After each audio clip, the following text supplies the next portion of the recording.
사랑과 은혜가 풍성하신 하나님 아버지 감사를 드립니다. 오늘 주님께서 새벽을 허락하사 이 시간 주님 앞으로 나아갑니다.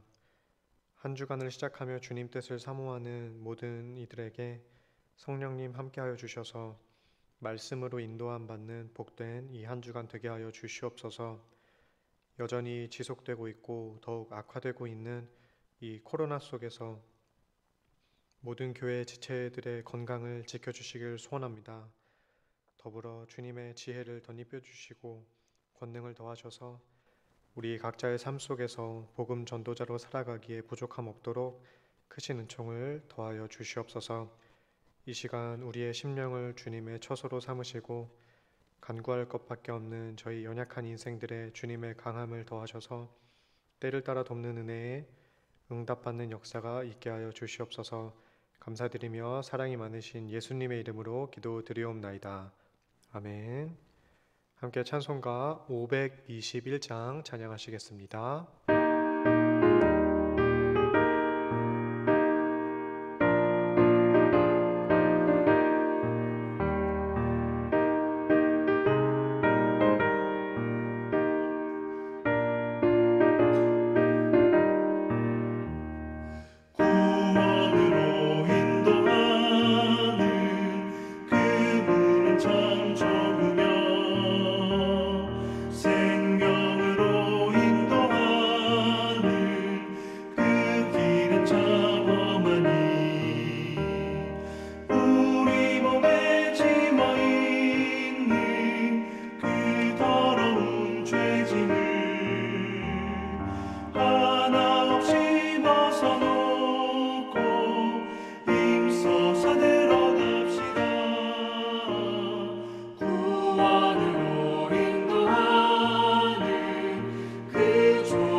오늘 함께 보신 말씀 출애굽기 12장 21절부터 36절까지의 말씀입니다.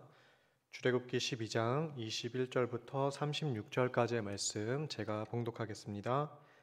모세가 이스라엘 모든 장로를 불러서 그들에게 이르되 너희는 나가서 너희의 가족대로 어린 양을 택하여 유월절 양으로 잡고 우슬초 묶음을 가져다가 그릇에 담은 피에 적셔서 그 피를 문 임방과 좌우 설주에 뿌리고 아침까지 한 사람도 자기 집 문 밖에 나가지 말라.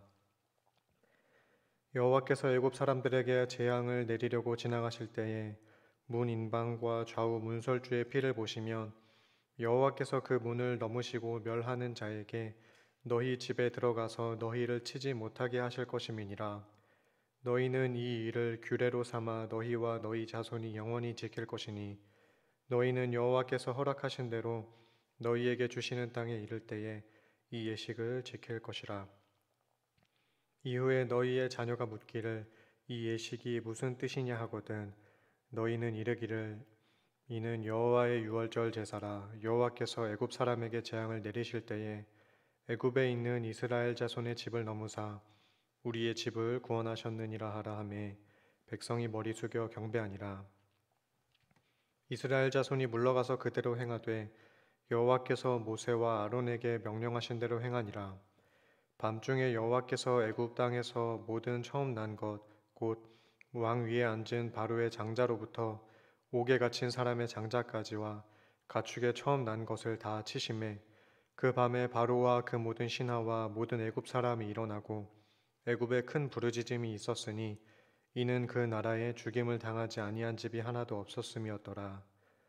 밤에 바로가 모세와 아론을 불러서 이르되 너희와 이스라엘 자손은 일어나 내 백성 가운데에서 떠나 너희의 말대로 가서 여호와를 섬기며 너희가 말한 대로 너희 양과 너희 소도 몰아가고 나를 위하여 축복하라 하며 애굽 사람들은 말하기를 우리가 다 죽은 자가 되도다 하고 그 백성을 재촉하여 그 땅에서 속히 내보내려 하므로 그 백성이 발교되지 못한 반죽 담은 그릇을 옷에 싸서 어깨에 매니라. 이스라엘 자손이 모세의 말대로 하여 애굽 사람에게 은금 패물과 의복을 구하매 여호와께서 애굽 사람들에게 이스라엘 백성에게 은혜를 입히게 하사 그들이 구하는 대로 주게 하심으로 그들이 애굽 사람의 물품을 취하였더라. 아멘.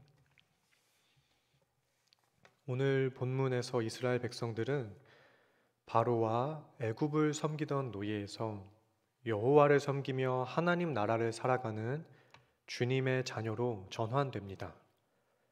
고통스럽게 애굽에서 노동하던 그들은 이제 하나님을 예배하는 자들이 될 것입니다.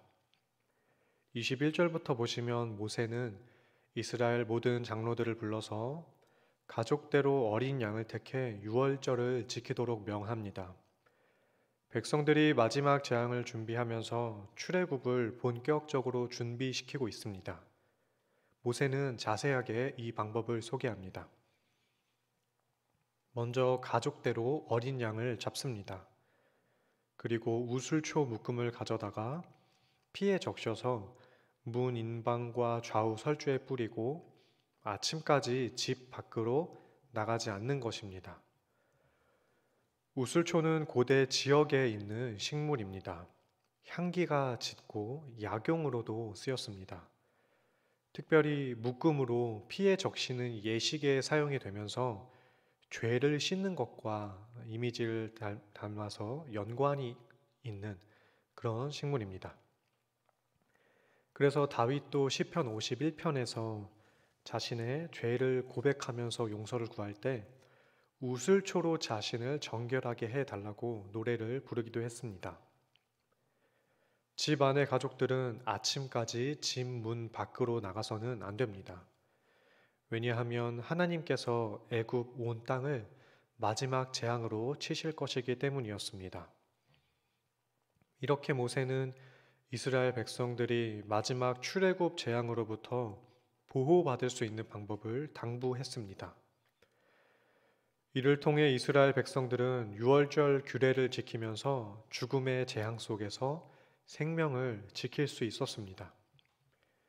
그렇게 백성들은 마지막 재앙을 지나 가나안 땅에 들어갈 것이지만 유월절 규례까지 다 종료되는 것은 아니었습니다. 24절부터 보면 백성들은 규례를 계속해서 지켜야 했습니다. 오늘 우리는 예수 그리스도께서 유월절 어린 양이 되셔서 대속을 이루시고 율법을 완성하셨기 때문에 문자적으로는 이 규례를 지키지 않습니다. 하지만 이 유월절의 정신은 기억을 해야 합니다. 특별히 모세는 이후에 자녀들이 이 예식이 무슨 의미인지를 묻는다면 하나님이 애굽에 재앙을 내리실 때 우리가 구원받은 것이라는 그 의미를 가르치라고 권합니다. 이스라엘 역사의 시발점이자 가장 큰 영향을 미친 사건을 꼽으라 하면 단연코 출애굽의 역사인데 그것을 기념하는 절기가 바로 이 유월절이라는 것에서 이 의미가 매우 컸습니다. 때문에 이스라엘의 신앙 교육을 위해서 하나님의 구원의 역사를 기억하기 위해서 대대손손 이 유월절의 의미가 무엇인지 전수해야 했습니다. 이제 29절부터 밤중에 하나님은 장자의 죽음 재앙을 시작하십니다. 그 밤에는 바로와 모든 신하와 모든 애굽 사람이 일어나고 큰 부르짖음이 있었습니다. 왜냐하면 죽임을 당하지 않은 집이 없었기 때문입니다. 하나님의 재앙이 애굽 모든 사람을 치는 일이 이렇게 일어났습니다. 이를 견디기 어려웠던 바로 왕은 밤중에 다급하게 모세와 아론을 불렀습니다. 그동안 완악하고 목을 꼿꼿하게 세웠던 그였지만 더 이상은 어쩔 도리가 없었습니다. 결국 이스라엘 백성들이 떠나가서 여호와를 섬길 수 있도록 허락합니다. 심지어 32절을 보면 자신을 위해서 축복까지 해달라고 요청을 하고 있습니다. 모세가 이 요청에 응하지는 않았지만 그동안 여호와가 누구인지도 모르고 예배하도록 보내지 않으려 했던 그 바로왕이 하나님을 인정하게 되었음이 분명해졌습니다. 이제 백성들은 발교되지 못한 반죽 담은 그릇들을 옷에 싸서 어깨에 메었습니다. 효모를 넣지 않은 그런 반죽의 상태입니다. 그들이 유월절 기간에 효모가 없는 무교병만 먹어야 했기 때문에 이런 준비를 하고 있었습니다. 또한 백성들은 모세의 말대로 애굽 사람에게 은, 금, 패물과 의복을 구했습니다. 그동안 숱한 재앙을 겪은 애굽 사람들은 망설이지 않고 이스라엘 백성들이 요구한 물품들을 다 내주었습니다. 이렇게 하나님의 백성들은 양손 가득 애굽에서 나오게 되었습니다. 그들은 그동안 중노동에 시달리면서 제대로 된 대가를 받지 못했었는데 이제야 정당한 몫을 받게 되었고 이스라엘 자손이 노예의 신분에서 확실히 벗어났다는 것을 알 수 있게 되었습니다. 36절은 그 이유를 말씀하는데요. 하나님께서 은혜를 베푸셨기 때문이라고 고백합니다. 그런데 이것은 단순한 은혜가 아니라 하나님의 승리를 보여주는 의미를 담고 있습니다. 이 출애굽은 애굽의 바로 왕과 하나님의 전쟁이었습니다. 고대 근동의 세계관에서는 더더욱 그러한 신들의 전쟁이었습니다. 때문에 보통의 전쟁에서 승리국이 패전국의 전리품을 취하는 것처럼 바로와의 전쟁에서 이기신 하나님께서 자기 백성에게 이 전리품을 얻어 나갈 수 있도록 도와주신 것입니다. 이렇게 해서 애굽에서 고통을 받으며 하나님께 부르짖었던 이스라엘 백성들은 아브라함의 언약을 기억하시고 지키시는 그 여호와를 통해서 그동안의 고통을 보상받고 승리를 함께 얻을 수 있었습니다. 이렇게 출애굽 세대는 하나님의 살아계심과 승리하심을 생생하게 경험했습니다. 그러면서 하나님을 대적하는 일이 얼마나 어리석은 일이고 더욱이 어린 양의 피를 바른 이들만 무사히 살아남은 것을 보면서 구원이라는 것이 어디에서 오는지를 배웠습니다. 오늘 우리는 이 묵상 본문의 말씀을 통해 다시 한번 유월절의 역사를 기억하게 됩니다. 이스라엘의 후손들이 유월절 역사를 자자손손 이어가면서 하나님의 심판과 구원의 은혜를 기억하고 지냈던 것처럼 우리 또한 유월절 어린 양 되신 예수 그리스도의 피 흘림을 다시 한번 마음판에 새겨야 합니다. 십자가는 과거의 사건이 아니라 오늘 내가 살아갈 수 있는 신앙의 원동력이 됩니다. 그렇게 이 세상에 예속되지 않고 당당히 하나님의 승리를 경험하시면서 구원의 은혜를 맛보는 복된 이 하루 또 한 주간이 되시기를 간절히 소원합니다. 기도하겠습니다. 거룩하고 자비로우신 하나님 아버지, 오늘 묵상의 말씀을 주시고 하나님을 배우게 하심에 감사를 드립니다. 이 땅을 살아가지만 이 세상의 지배를 받지 않고 하나님의 다스림을 받을 수 있게 하여 주시옵소서. 그렇게 오직 주님께 영광 돌릴 수 있는 저희들이 되게 하여 주시고, 이스라엘을 구원하신 여호와를 바라보며 우리를 구원하신 예수 그리스도의 십자가를 바라봅니다. 유월절의 역사를 기억하게 하신 하나님의 이 말씀을 따라 우리 믿음의 주인이시고 또 온전하게 하시는 예수 그리스도를 바라보며 구원의 기쁨과 감격을 가지고 살아가는 복된 한 주간 되게 하여 주시옵소서. 감사드리며 예수 그리스도의 이름으로 기도드리옵나이다. 아멘. 하늘에 계신 우리 아버지여, 이름이 거룩히 여김을 받으시오며 나라가 임하시오며 뜻이 하늘에서 이루어진 것 같이 땅에서도 이루어지이다. 오늘 우리에게 일용할 양식을 주시옵고 우리가 우리에게 죄 지은 자를 사하여 준 것 같이 우리 죄를 사하여 주시옵고 우리를 시험에 들게 하지 마시옵고 다만 악에서 구하시옵소서. 나라와 권세와 영광이 아버지께 영원히 있사옵나이다. 아멘.